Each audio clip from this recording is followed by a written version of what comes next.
ஸ்ரீமதே ராமானுஜாய நமக. கடந்த திங்களாக தமிழ் மாதங்களின் சிறப்பினை அந்தந்த மாதத்திற்கு முதல் பார்த்து கொண்டு வருகிறோம். அந்த கிரமத்திலே ஆடி மாதத்தினுடைய சிறப்பு என்ன என்பதை தெரிந்து கொள்வோம். ஆடி மாதம் என்பது உத்தராயணம் தட்சிணாயனம் என்று 2 அயனங்கள் சொல்லக்கூடிய 6 மாதங்களிலே தட்சிணாயனத்தின் முதல் மாதமாக ஆடி மாதம் சொல்லப்படுகிறது. தேவர்களுக்கு இரவு பொழுதாக இந்த தட்சிணாயன புண்ணிய காலம். அதிலே ஆடி மாதம் தேவர்களுக்கு முதல் இரவு காலமாக கருதப்படுகிறது. இந்த ஆடி மாதம் பக்தி பிரகடனப்படுத்துமாக விளங்குகிறது. ஆகையாலே இந்த ஆடி மாதத்திலே கன்னிகாதானம், உபநயனம் முதலிய சுப காரியங்கள் எதுவும் வைத்துக்கொள்வதில்லை. சஷ்டியப்த பூர்த்தி, சதாபிஷேகம் போன்ற அந்தந்த மாதங்களுக்கு பிறந்தவர்களானால் வேறு வழி இல்லாமல் ஆடி மாதத்திலே கொண்டாடுவார்கள். ஆனால் மற்ற நிகழ்ச்சிகளிலே வைத்துக்கொள்ளுவதில்லை. பகவானுக்கு அர்ப்பணிக்கும் மாதமாக ஆடி மாதம், புரட்டாசி மாதம், மார்கழி மாதம் முதலியவை அவனுக்காகவே ஏற்பட்ட மாதமாக கருதப்படுகிறது. ஆடி மாதம் வெள்ளிக்கிழமை தோறும் தாயாருக்கு அநேக திவ்யதேசங்களிலே விசேஷ உற்சவமாக நடைபெறுகிறது. மேலும் ஆடி அமாவாசை மிகவும் உயர்ந்ததாக சொல்லப்படுகிறது. அநேகம் மக்கள் பித்ருதர்ப்பணத்தை அன்று கொடுக்கிறார்கள். ஆடி மாதம் 18 ஆடி 18 என்று போற்றக்கூடிய ஆடிப்பெருக்கு காவிரி மற்றும் நீர்நிலைகளிலே சித்ரான்னத்தை எடுத்து கொண்டு போய் அங்கே உட்கார்ந்து ஆற்றுக்கு சமைத்து உண்பது மிகவும் விசேஷம். இந்த ஆடி 18 ஆடிப்பெருக்கன்றுதான் நம்பெருமாள் ஜேஷ்டாபிஷேகம் முடித்து முதல் புறப்பாடு கண்டருள்கிறான் ஆடி 18 அன்று. மேலும் ஆடிப்பட்டம் தேடி விதை என்று பெரியோர்கள் வாக்கு.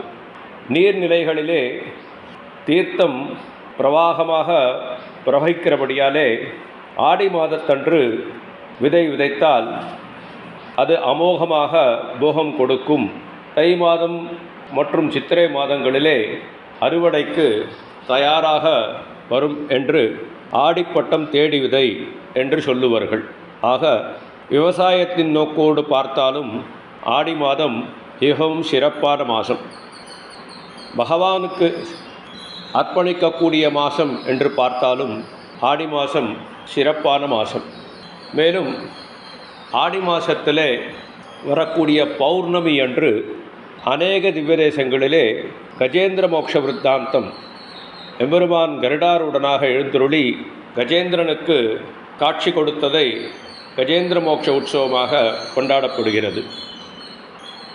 இந்த ஆடி மாதத்திலே அவதரித்த எம்பெருமானுடைய திருநட்சத்திரம் என்னன்னு பார்த்தாக்கா, ஆடிப்பூரத்தன்று மேலக்கோட்டை எதிரி நாச்சியார் திருநட்சத்திரமாகவும், இதே ஆடி மாதம் பூர நட்சத்திரத்தன்று இன்னோ திருவாடிப்பூரம் எமக்காக வந்தோ இங்காண்டாள் அவதரித்தாள் என்னும்படியாக கோதைப்பிராட்டியான ஆண்டாளுடைய திருநட்சத்திரமாக எல்லா திவ்யதேசங்களிலும் கொண்டாடப்படுகிறது. அடுத்து ஆண்டாள் அவதரித்து வேதமனத்துக்கும் வித்தாகும் என்று திருப்பாவை அருளி செய்து அநேகம் ஜீவாத்மாக்களை உஜ்ஜீவனம் பண்ணச் செய்தாள். இதே ஆடிப்பூரத்தன்று கந்தாடை தோழப்பருடைய திருநட்சத்திரம். அதற்கடுத்தபடியாக ஆடி மாதம் பூச நட்சத்திரம். ஸ்ரீ மணவாள மாமுனிகளுடைய பிரதான சிஷ்யரும் அஷ்டதிக்கஜங்களிலே ஒருவருமாக இருக்கும் பிரதிவாதி பயங்கரம் அண்ணா சுவாமியின் திருநட்சத்திரமும் ஆடி மாதம் பூச நட்சத்திரம். அதற்கடுத்தாற்போலே ஆடி ஹஸ்தம் பத்ரிநாராயண பெருமாள் பத்ரிகாசிரமத்திலே எழுந்தருளியுள்ள பத்ரிநாராயண பெருமானுடைய திருநட்சத்திரம் ஆடி மாதம் ஹஸ்த நட்சத்திரம். அதற்கடுத்தாற்போலே ஆடி உத்திராடம் மிகவும் உயர்ந்தது. அன்றுதான் நாதமுனிகளுடைய திருப்பேரனாரான ஸ்ரீ ஆளவந்தாருடைய திருநட்சத்திரம் ஆடி உத்திராடம். ஆளவந்தார் எம்பெருமானாரை காஞ்சிபுரம் தேவராஜ பெருமாள் சன்னதியில் உள்ள கரியமாணிக்க பெருமாள் சன்னதியிலே ஆமுதல்வன் இவனென்று தத்தேத்தி ராமானுஜனை கடாட்சித்தார்.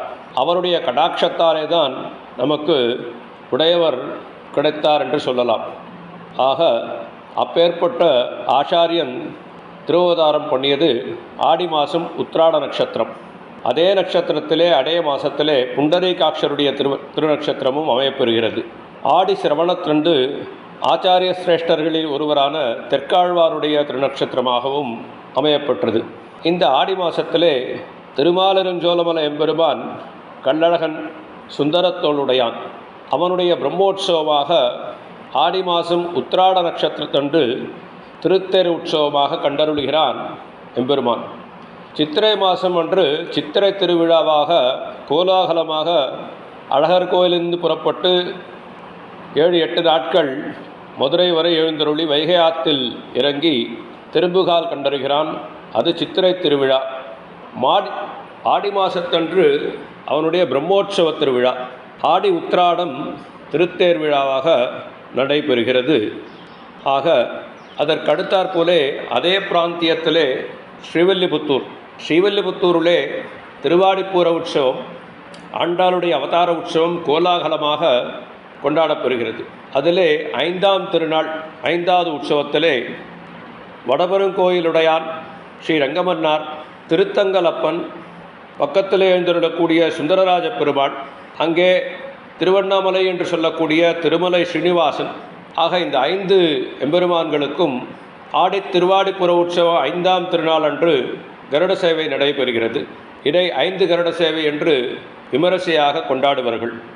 ஆக இந்த ஆடி மாதம் ஆடி வெள்ளிக்கிழமை தோறும் மிகவும் முக்கியமாக கடைபிடிக்கப்படுகிறது. சில கிரகங்களிலே புத்துக்கு பால் தெளிப்பது என்று ஒரு கிரமம் வைத்து கொண்டுள்ளார்கள். அப்படி வைத்து கொண்டுள்ள கிரகங்களிலே ஆடி மாதம் வெள்ளிக்கிழமை அன்று சுமங்கலிகள் ஆச்சார அனுஷ்டானமாக இருந்து ஆதிசேஷன் ஆக கருதப்படும் புத்துக்கு பால் தெளிப்பதை விசேஷமாக கொண்டாடுகிறார்கள். எப்படி பார்த்தாலும் பக்தி பிரவசனமாக உள்ளது இந்த ஆடி மாதம். ஆகையாலே நாமும் எம்பெருமானை சேவித்து தாயாரின் அருள் பெற்று ஆண்டாளின் அருளுக்கு கிருபைக்கு இலக்காகி ஆடி மாதத்தை கொண்டாடுவோம். அடியேன் ராமானுஜதாசன்.